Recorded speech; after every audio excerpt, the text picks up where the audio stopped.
الحمد للہ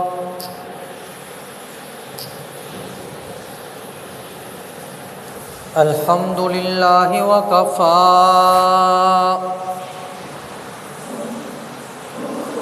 والصلاة والسلام علی عبادہ الذین اصطفی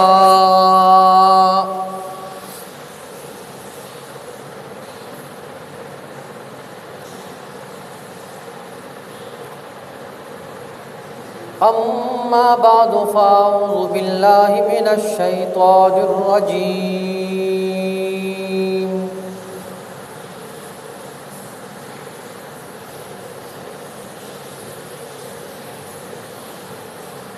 بسم اللہ الرحمن الرحیم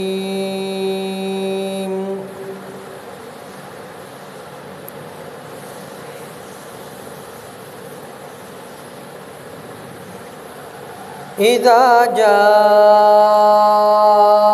نصر اللہ والفتح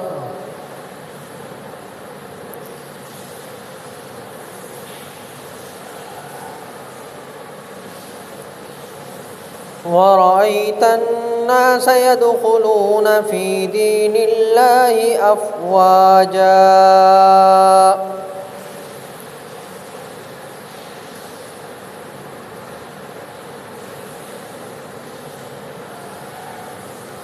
فسبح بحمد ربك واستغفره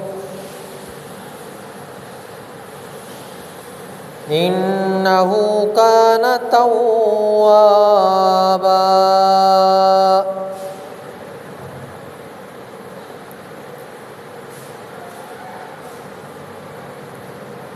آمنت بالله صدق الله العظيم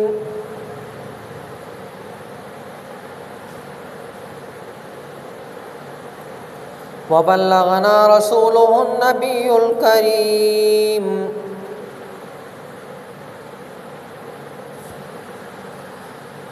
ونحن على ذلك لمن الشاهدين والشاكرين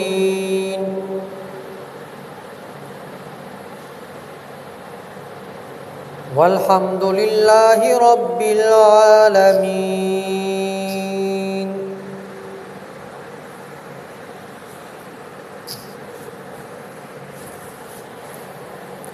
قابل صد احترام و تکریم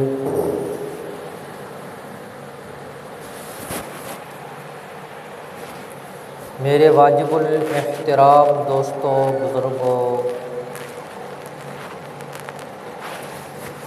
عزیز نوجوان ساتھیوں،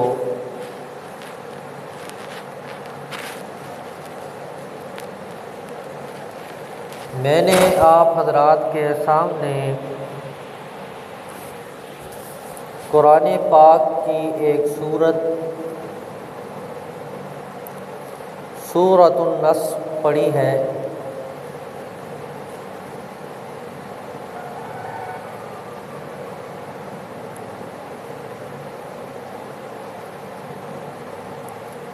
اس سورت میں اللہ رب العزت نے نبی پاک صلی اللہ علیہ وسلم کو 3 خوشخبریاں دی ہیں.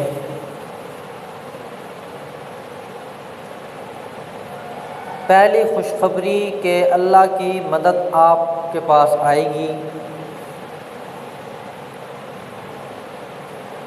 دوسری خوشخبری کہ آپ کو اللہ فتح دے گا. اور تیسری خوشخبری یہ دی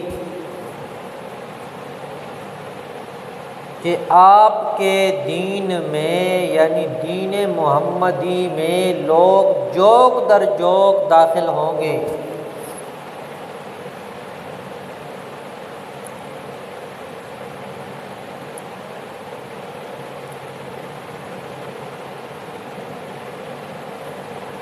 تو اللہ نے فرمایا 3 کام آپ نے کرنے ہیں. پہلا کام آپ نے اللہ کی تسبیح بیان کرنی ہے، دوسرا اللہ کی حمد بیان کرنی ہے، تیسرا استغفار کرنا ہے۔ تو اس بارے میں اس مختصر سے وقت میں اس سورت کے بارے میں آپ حضرات کے سامنے گفتگو کرنی ہے۔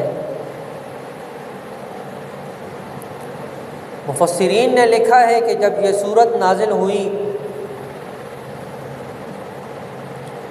تو صحابہ اکرام رضوان اللہ علیہم اجمعین بڑے خوش تھے، لیکن ایک کونے میں ایک صحابی رو رہے تھے۔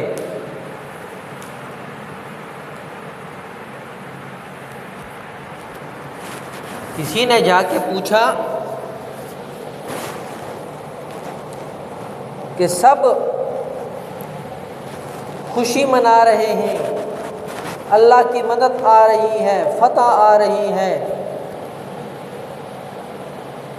نصرت آ رہی ہے، آپ رو کیوں رہے ہیں؟ وہ نبی کی زبان کو سمجھتے تھے، اللہ کی اشاروں کو سمجھتے تھے۔ انہوں نے کہا کہ فتح اور نصرت اپنی جگہ پر، لیکن یہاں پہ ایک پیغام ہے کہ اے نبی تیرا آخری وقت آ چکا ہے، اب آپ کے دن کم ہیں۔ میں تو اس لیے رو رہا ہوں کہ آقا دو جہان رسول کریم صلی اللہ علیہ وسلم ہمیں چھوڑ کر چلے جائیں گے۔ تو اس وقت لوگوں کو پتہ چلا کہ ہمارا علم ابو بکر صدیق رضی اللہ تعالیٰ عنہ کے علم تک نہیں پہنچ سکتا۔ تو یہ اولو العزم صحابی تھے اور نبی پاک صلی اللہ علیہ وسلم کے جانشین تھے۔ تو اللہ رب العزت نے اس صورت میں فرمایا اعوذ باللہ من الشیطان الرجیم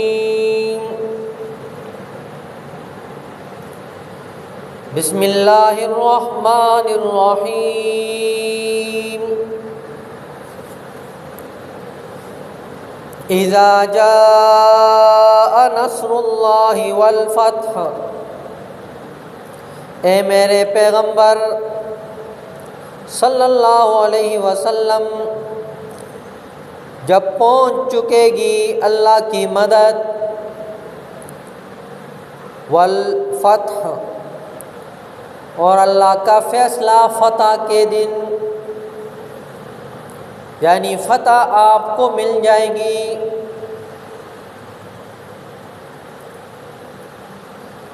اللہ رب العزت نے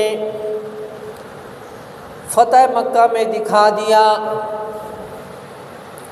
نبی کریم صلی اللہ علیہ وسلم مکہ مکرمہ میں فاتح بن کے پہنچ گئے۔ کچھ عرصہ پہلے مکہ والوں نے آقا دو جہان رسول کریم صلی اللہ علیہ وسلم کو مکہ سے نکلنے پہ مجبور کر دیا تھا۔ آج وہی پیغمبر جس کو کل نکلنے پہ مجبور کیا تھا، آج وہ فاتح بن کے جا رہا ہے۔ تو یہاں سے ایک بات معلوم ہوتی ہے کہ جو مجبور ہو جائے وہ مختار کل نہیں ہوتا، جو مجبور ہو جائے وہ حاجت روا نہیں ہوتا۔ تو اللہ رب العزت نے فرمایا کہ جب آپ مکہ میں داخل ہوں گے تو ہم آپ کو فتح دے دیں گے، بغیر لڑائی اور جھگڑا کے اللہ رب العزت نے ان کو فتح عطا فرما دی۔ اور جتنے بھی کفار تھے لڑنے جھگڑنے والے، سارے کے سارے مکہ میں آپ صلی اللہ علیہ وسلم کے سامنے سر جھکا کے کھڑے تھے۔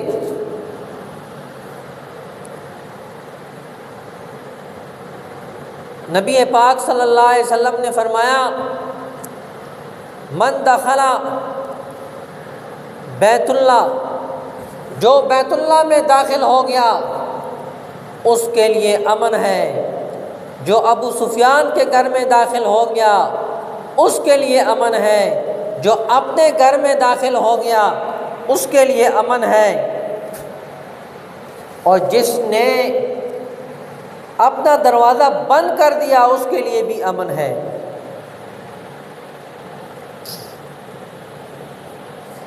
آج کوئی ایسا کر سکتا ہے؟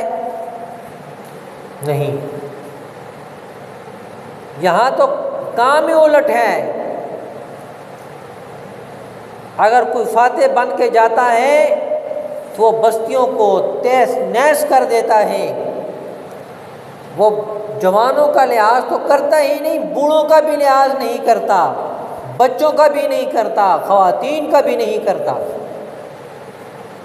اور ایک رسول اللہ صلی اللہ علیہ وسلم فاتح بن کے جا رہے ہیں۔ فرمایا وَرَأَيْتَ النَّاسَ يَدْخُلُونَ فِي دِينِ اللَّهِ، اے میرے پیغمبر تو دیکھے گا یدخلون داخل ہوں گے لوگ فی دین اللہ اللہ کے دین میں افواجن فوج در فوج، تو دیکھ رہا ہوگا کہ لوگ مسلمان ہوتے جائیں گے۔ فتح مکہ کے بعد جہاں جہاں تک یہ بات پہنچی کفار جو ہے وہ مغلوب ہو چکے ہیں اور رسول اللہ صلی اللہ علیہ وسلم کا دین غالب آ چکا ہے، تو لوگ اسلام میں داخل ہونا شروع ہو گئے، اور جنہوں نے اپنے آپ کو چھپایا ہوا تھا وہ بھی ظاہر ہو گئے، اور اللہ کے دین میں علی الاعلان داخل ہوئے۔ آگے اللہ رب العزت نے فرمایا فسبح بحمد ربک، پس تو اپنے رب کی پاکی کو بیان کر، بحمد ربک، اور اپنے رب کی خوبیوں کو بیان کر، واستغفر، اور اپنے گناہوں کی بخشش کو طلب کر۔ یہ ہمیں سبق ہے، کیونکہ نبی پاک صلی اللہ علیہ وسلم کے بارے میں تو گناہ کا تصور ہی نہیں تھا، بلکہ اللہ نے تو صحابہ کے بارے میں فرمایا کرہ الیکم الکفر والفسوق والعصیان، کفر، گناہ اور فسق، فسوق ایسے صحابہ سے بھاگتا ہے جیسے ہم گناہوں سے بھاگتے ہیں۔ وہاں کام الٹ تھا، تو نبی پاک صلی اللہ علیہ وسلم کے بارے میں تو تصور بھی نہیں کیا جا سکتا، تو یہ ہم کو سبق ہے۔ نبی پاک صلی اللہ علیہ وسلم نے فرمایا کہ میں روزانہ ایک تسبیح استغفار کرتا ہوں، یہ ہمارے لیے سبق تھا کہ ہم استغفار کریں۔ انہ کان توابا، بے شک وہ معاف کرنے والا ہے۔ اللہ رب العزت سے معافی مانگ کر تو دیکھیں، اللہ رب العزت معاف فرما دیتے ہیں۔ روایات میں آتا ہے کہ بنی اسرائیل میں ایک شخص تھا انتہائی گناہگار،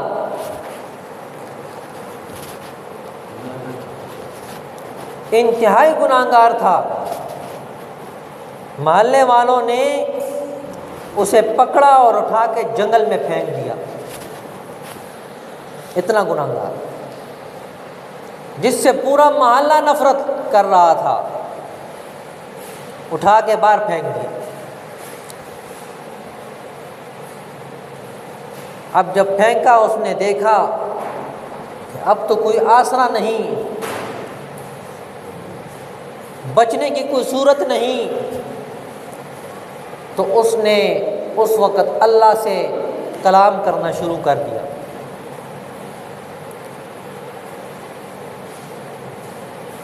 گریہ اور زاری شروع کر دی اور اپنی معافی مانگنا شروع کر دی، اور اسی حال میں وہ دنیا سے چل بسا۔ اللہ رب العزت نے موسیٰ علیہ السلام سے فرمایا کہ فلاں جنگل میں میرا دوست وفات پا گیا ہے، تم جا کے اس کا جنازہ پڑھو اور اعلان کر دو جو اس کے جنازے میں شامل ہوگا اس کی بھی بخشش ہو جائے گی۔ اب جب لوگ گئے اور دیکھا تو کہنے لگے یہ تو وہی گناہگار ہے جس کو ہم نے علاقے سے نکال دیا۔ تو موسیٰ علیہ السلام نے کہا کہ یا اللہ یہ لوگ کیا کہہ رہے ہیں اور تو کیا کہہ رہا ہے؟ تو اللہ رب العزت نے فرمایا یہ سچ کہہ رہے ہیں، لیکن اس نے مرنے سے پہلے ایسی توبہ کی کہ میں نے اس کے تمام گناہ معاف کر دیے، اور یہ کنجوس نکلا، اگر یہ پوری امت کی معافی مانگتا تو میں سب کو معاف کر دیتا۔ اتنی گریہ زاری کے ساتھ اس نے معافی مانگی۔ حسن بصری رحمۃ اللہ علیہ آرام فرما رہے تھے تو ان کو الہام ہوا کہ جاؤ میرے دوست کا جنازہ پڑھو۔ حضرت اٹھے اور نہائے اور فوراً دوڑے، جنازے میں پہنچے۔ لوگوں نے کہا تم کدھر جا رہے ہو؟ یہ تو بہت گناہگار شخص ہے۔ آپ نے اس کا جنازہ پڑھا، واپس تشریف لائے، مراقبے میں بیٹھے تو ان کو آواز آئی کہ اس نے مرنے سے پہلے اللہ سے توبہ کر لی تھی، اللہ نے اس کے گناہوں کو معاف فرما دیا۔ تو یہاں اللہ فرماتے ہیں اِنَّهُ كَانَ تَوَّابًا، بے شک وہ معاف کرنے والا ہے۔ تو اس صورت میں ہمارے سامنے 6 چیزیں آئیں۔ پہلی چیز، اللہ رب العزت نے فرمایا کہ اے میرے پیغمبر میں آپ کی مدد کروں گا۔ دوسری فرمایا کہ آپ کو میں فتح دوں گا۔ تیسری خوشخبری دی کہ آپ کے دین میں لوگ فوج در فوج داخل ہوں گے، اور آگے فرمایا کہ تم اللہ کی تسبیح کو بیان کرو، اللہ کی تعریف بیان کرو اور استغفار کرو۔ یہ چیز ہمارے سامنے آئی۔ اللہ رب العزت سے دعا ہے کہ اللہ ہمیں بھی اور آپ کو بھی عمل کرنے کی توفیق عطا فرمائے۔ چلتے ہوئے ایک بات کرتا ہوں کہ ہمارے ملک میں قانون ہے کہ قادیانی غلام احمد قادیانی جو انگریز کا ایک خود شاخصہ پودا تھا، ان کے اوپر پابندی تھی کہ نہ وہ علل اعلان اور نہ چھپ کر اسلام کے شعائر کو استعمال کر سکتے ہیں، اور نہ ہی دیوار کے اندر بیٹھ کے وہ اسلام کے شعائر کو استعمال کر سکتے ہیں۔ وہ اپنی عبادت گاہوں کو مسجد کا نام نہیں دے سکتے، وہ علل اعلان اذان نہیں دے سکتے، وہ مسلمانوں کے ساتھ رہن سہن نہیں کر سکتے، لین دین نہیں کر سکتے۔ ہمارے پڑھے لکھے ایک صاحب نے، جن کو آپ جج کہتے ہیں، اس نے فیصلہ کیا ہے کہ یہ اندرون خانہ اندر رہ کر اپنا جو عبادات کرتے ہیں وہ کر سکتے ہیں۔ آئین پاکستان میں اس کی اجازت نہیں ہے۔ تو آج ہمیں خوشی اس بات کی ہے کہ تمام مسالک کے لوگ وہ آج ایک پلیٹ فارم پر ہیں۔ آج لیاقت باغ میں احتجاج ہوگا۔ آپ تمام حضرات اپنے ساتھیوں کو بتائیں کہ یہ فیصلہ غلط ہے۔ ہاں، اس نے اوپر قرآنی آیات لکھی ہیں، ختم نبوت کی احادیث لکھی ہیں، تاکہ عوام کو سمجھ نہ آئے کہ یہ تو ختم نبوت کے حق میں فیصلہ ہے۔ اندرون خانہ آگے جا کر اس نے کہا کہ یہ اپنی عبادت گاہوں میں اپنی عبادت کر سکتے ہیں۔ آج وہ عبادت کے لیے وہ اپنے گھر میں ان کو اجازت دے رہا ہے، کل اعلان وہ اجازت دے گا۔ تو اس لیے آپ حضرات اپنے ساتھیوں کو متوجہ فرمائیں۔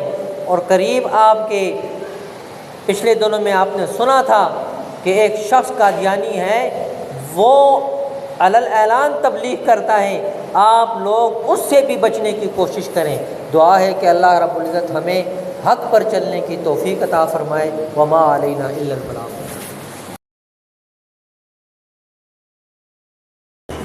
اللہ اکبر، اللہ اکبر، اللہ اکبر، اللہ اکبر۔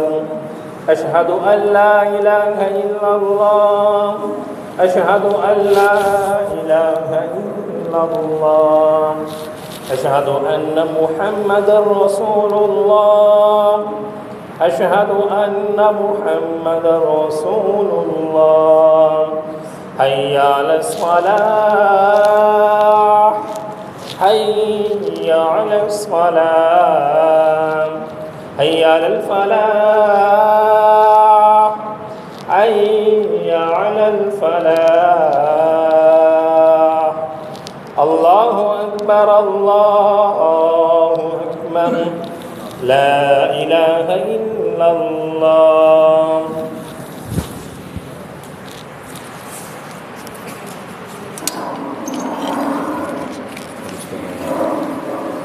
الحمدللہ وکفیٰ والصلاۃ والسلام علی من لا نبی بعدہ ارسلہ بالحق بشیرا ونذیرا وداعیا الی اللہ بإذنہ وسراجا منیرا۔ محمد رسول اللہ والذین معہ اشداء علی الکفار رحماء بینہم تراہم رکعا سجدا یبتغون فضلا من اللہ ورضوانا سیماہم فی وجوہہم من اثر السجود ذلک مثلهم فی التوراۃ ومثلهم فی الانجیل۔ اما بعد فاعوذ باللہ من الشیطان الرجیم، بسم اللہ الرحمن الرحیم۔ وقال ربکم ادعونی استجب لکم ان الذین یستکبرون عن عبادتی سیدخلون جہنم داخرین۔ بارک اللہ لنا ولکم فی القرآن المجید، انہ تعالی جواد کریم ملک بر رؤوف رحیم۔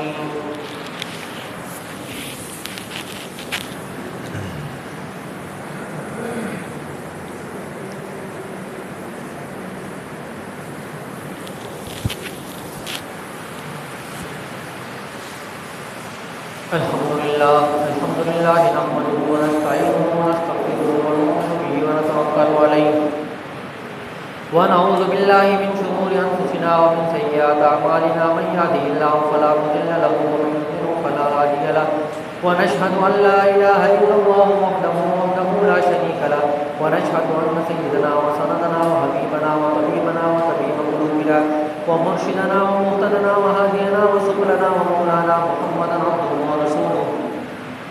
اما بعد فاعوذ باللہ من الشیطان الرجیم، بسم اللہ الرحمن الرحیم۔ انا اعطیناک الکوثر فصل لربک وانحر ان شانئک هو الابتر۔ وقال النبی صلی اللہ علیہ وسلم ارحم بامتی امتی ابو بکر واشدهم فی امر اللہ عمر واصدقهم حیاء عثمان وافضلهم علی وفاطمة سيدة النساء أهل الجنة وحمزة أسد الله وأسد رسوله اللهم اغفر للعباس ولده مغفرة ظاهرة وباطنة لا تغادر ذنبا۔ الله في أصحابي لا تتخذوهم من بعدي غرضا ومن أحبهم فبحبي أحبهم ومن أبغضهم فببغضي يبغضهم وخير القرون قرني ثم الذين يلونهم ثم الذين يلونهم۔ عباد الله رحمكم الله، إن الله يأمر بالعدل والإحسان وإيتاء ذي القربى وينهى عن الفحشاء والمنكر ولذكر الله أكبر والله يعلم ما تصنعون اذكروا الله يذكركم وادعوه يستجب لكم ولذكر الله تعالى أعلى وأجل وأتم وأعظم وأكبر وأكبر والله يعلم ما تصنعون. الله أكبر الله أكبر الله أكبر الله أكبر. أشهد أن لا إله إلا الله أشهد أن لا إله إلا الله أشهد أن محمدا رسول الله أشهد أن محمدا رسول الله. حي على الصلاة حي على الصلاة حي على الفلاح حي على الفلاح. قد قامت الصلاة قد قامت الصلاة. الله أكبر الله أكبر لا إله إلا الله.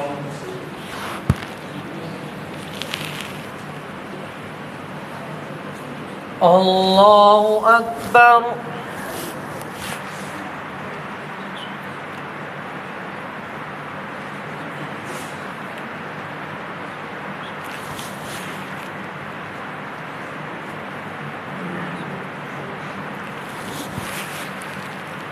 الحمد لله رب العالمين الرحمن الرحيم مالك يوم الدين إياك نعبد وإياك نستعين اهدنا الصراط المستقيم صراط الذين أنعمت عليهم غير المغضوب عليهم ولا الضالين.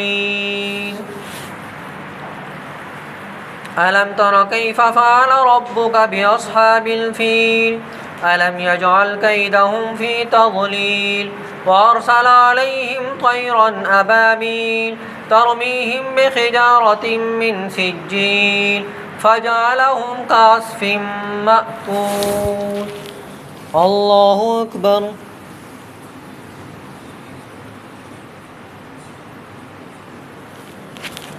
سمع الله لمن حمده. الله أكبر.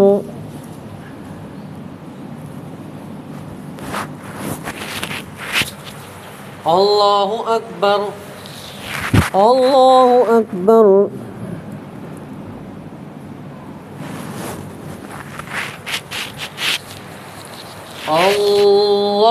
الله أكبر. الحمد لله رب العالمين الرحمن الرحيم مالك يوم الدين إياك نعبد وإياك نستعين اهدنا الصراط المستقيم صراط الذين أنعمت عليهم غير المغضوب عليهم ولا الضالين. لإيلاف قريش إيلافهم رحلة الشتاء والصيف فليعبدوا رب هذا البيت الذي أطعمهم من جوع وآمنهم من خوف. الله أكبر.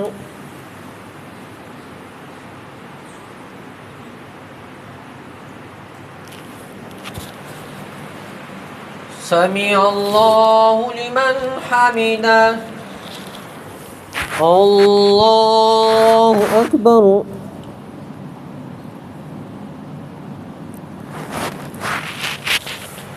الله أكبر. الله أكبر.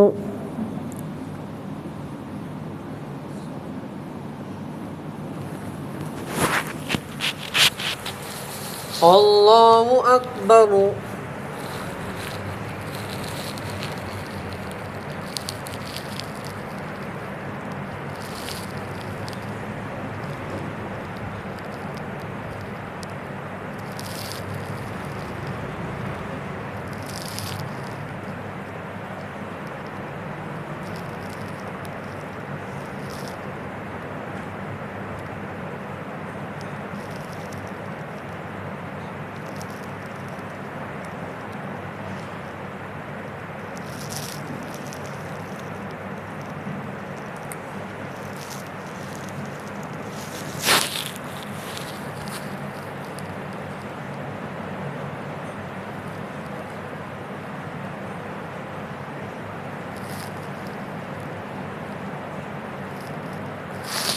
السلام علیکم ورحمۃ اللہ، السلام علیکم ورحمۃ اللہ۔